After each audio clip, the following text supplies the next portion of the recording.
सोचिए जरा, हिमालय की ऊंचाइयों में एक शांत बर्फीली झील, लेकिन जैसे ही बर्फ पिघलती है, ये झील एक ऐसा राज सामने लाती है जो सैकड़ों सालों से दफन था।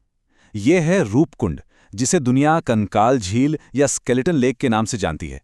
तो चलिए आज इसके पीछे की सच्चाई को परत दर परत खोलते हैं। तो सबसे बड़ा सवाल यही उठता है कि आखिर हुआ क्या था? कैसे एक इतनी खूबसूरत दिखने वाली झील सैकड़ों लोगों की कब्रगाह में तब्दील हो गई? ये एक ऐसी पहेली है जिसे आज हम सुलझाने वाले हैं। जरा सोचकर देखिए, एक ऐसी जगह जहां हर साल बर्फ पिघलने पर पानी के नीचे से इंसानी हड्डियां और कंकाल नजर आने लगते हैं। नहीं, ये किसी डरावनी फिल्म का सीन नहीं है, बल्कि रूपकुंड की एक चौंका देने वाली हकीकत है। और ये कोई ऐसी वैसी जगह नहीं है। हम बात कर रहे हैं समुद्र तल से लगभग 5000 मीटर से भी ज्यादा की ऊंचाई की। यहां पहुंचना ही अपने आप में एक बहुत बड़ी चुनौती है, और शायद इसीलिए ये राज सदियों तक दुनिया की नजरों से छिपा रहा।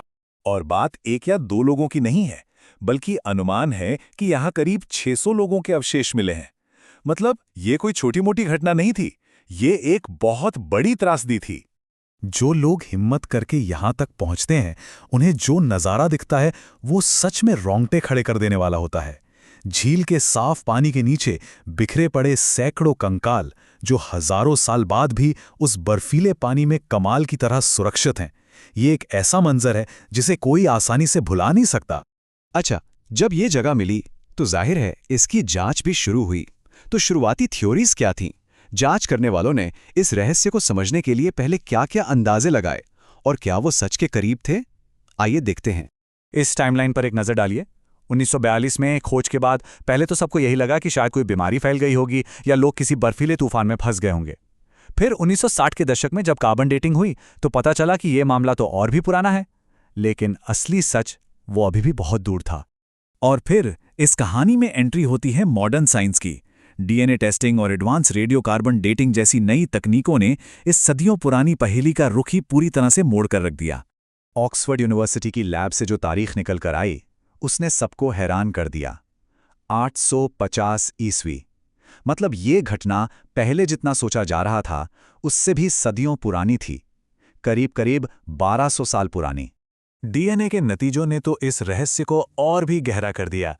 पता ये चला कि ये सारे लोग एक ही जगह के नहीं थे। इनमें दो अलग अलग ग्रुप थे।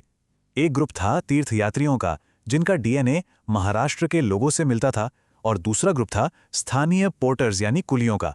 तो इसका मतलब ये कि तीर्थयात्रियों का एक दल था जो अपने लोकल गाइड के साथ सफर कर रहा था। तो अब हम ये जान चुके थे कि ये कौन लोग थे और ये घटना कब हुई थी, लेकिन वो सबसे बड़ा सवाल अब भी अपनी जगह पर था। आखिर इन सब की मौत हुई कैसे? और फोरेंसिक सबूतों ने एक ऐसी वजह की तरफ इशारा किया जिसकी किसी ने दूर दूर तक कल्पना भी नहीं की थी।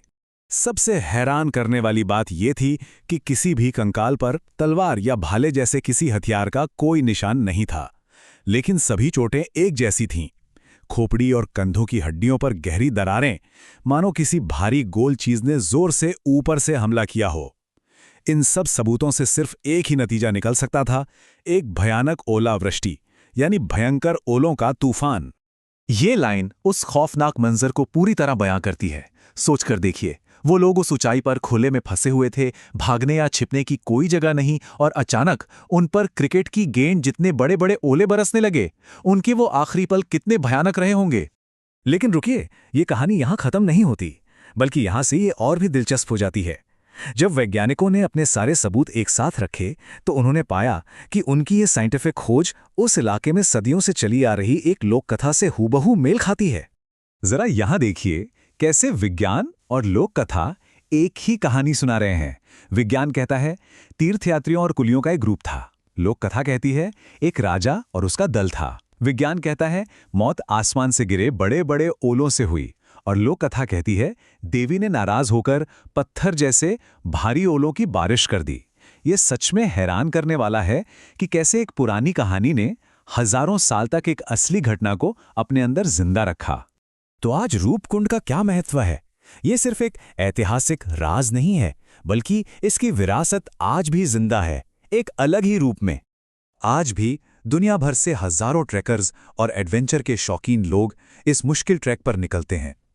वे सिर्फ हिमालय की खूबसूरती देखने नहीं आते, बल्कि उस गहरे और भयानक इतिहास को महसूस करने आते हैं जो इस झील की गहराइयों में आज भी दफन है। और आखिर में ये कहानी हमें एक बहुत बड़े सवाल के साथ छोड़ जाती है। रूपकुंड हमें सिखाता है कि कभी-कभी सदियों पुरानी लोक कथाओं और मिथकों में भी गहरी सच्चाई छिपी हो सकती है। तो सोचिए, दुनिया में और न जाने कितने ऐसे अनसुलझे रहस्य होंगे जहां विज्ञान और प्राचीन कथाएं एक दिन इसी तरह आकर मिलेंगी।